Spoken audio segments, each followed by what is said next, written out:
എന്നും pastel colour വെച്ച് മാത്രം ചെയ്താൽ പോരല്ലോ. അപ്പോൾ അതിന് പകരമായിട്ട് ഇന്ന് കുറച്ച് ഡാർക്ക് കളറാണ് ഞാൻ എടുത്തിട്ടുള്ളത്. ഇതുപോലെയുള്ള ഒരു മജന്ത കളർ എടുത്തിട്ട് ഈ ബോട്ടിലിൻ്റെ മുകളിൽ കുഞ്ഞു കുഞ്ഞു പൂക്കൾ വരയ്ക്കാമെന്ന് വിചാരിച്ചു. അപ്പോൾ ഇതിനായിട്ട് നമ്മൾ ബ്രഷ് എടുക്കുമ്പോൾ ശ്രദ്ധിക്കണം, നല്ല കനം കുറഞ്ഞ ബ്രഷ് എടുത്താൽ നല്ല ഭംഗിയുള്ള കുഞ്ഞു കുഞ്ഞു പൂക്കൾ കിട്ടും. ഈ ഡിസൈനും വരയ്ക്കാൻ അറിയാത്തവർക്കും പെയിന്റ് ചെയ്യാൻ അറിയാത്തവർക്കും ഒക്കെ ചെയ്യാൻ പറ്റുന്നതാണ്. ഞാൻ ചെയ്യുന്ന കൂടുതൽ പെയിന്റിങ്ങും ഡ്രോയിങ്ങുകളും എല്ലാം തന്നെ എല്ലാവർക്കും ചെയ്യാൻ പറ്റുന്ന രീതിയിലുള്ളതാണ് കേട്ടോ.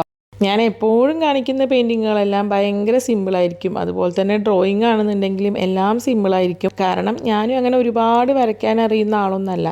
പക്ഷേ എന്നാൽ ഞാൻ എനിക്ക് പറ്റുന്ന പോലെ എല്ലാം ട്രൈ ചെയ്യാറുണ്ട്. നമുക്ക് വേണ്ടത് എന്താണെന്ന് വെച്ചാൽ ട്രൈ ചെയ്യാനുള്ള ഒരു മനസ്സാണ്, പിന്നെ ഇതിനോടൊക്കെ ഉള്ളൊരു ഇഷ്ടം. ഈ ഒരു കാര്യത്തിൽ മാത്രമല്ല കേട്ടോ, എല്ലാ കാര്യങ്ങളിലും നമ്മൾ അങ്ങനെ ആവുന്നത് നന്നായിരിക്കും. അങ്ങനെ ഇതാ പൂക്കളും ഇലകളൊക്കെ വെച്ചിട്ട് നമ്മളെ ബോട്ടിൽ നല്ല സുന്ദരമായിട്ടുണ്ട് എന്നാണ് എനിക്ക് തോന്നുന്നത് കേട്ടോ. നിങ്ങളുടെ അഭിപ്രായം നിങ്ങൾ കമൻറ്റ് ചെയ്യണേ. ഇനി ഇതിൻ്റെ മുകൾ ഭാഗം കൂടെ ഒന്ന് ഭംഗിയാക്കി എടുക്കാനായിട്ട് ജൂട്ടിൻ്റെ ത്രെഡ് വെച്ചിട്ട് ഇങ്ങനെ ചുറ്റി കൊടുക്കാം. ഇനി ഒരു ലൈറ്റർ വെച്ചിട്ട് ഈ പൊങ്ങി നിൽക്കുന്ന ഭാഗമൊക്കെ ഒന്ന് ഒതുക്കി കൊടുക്കാം. സംഭവം അടിപൊളിയായിട്ടുണ്ട്. ഞാൻ അതിന് മാച്ചായ ഒരു ഫ്ലവർ കൂടെ കുപ്പിയിൽ വെച്ചപ്പോൾ നല്ല ഭംഗിയുണ്ട് കേട്ടോ കാണാൻ. അപ്പോൾ എല്ലാവരും ഒന്ന് ചെയ്ത് നോക്കണേ.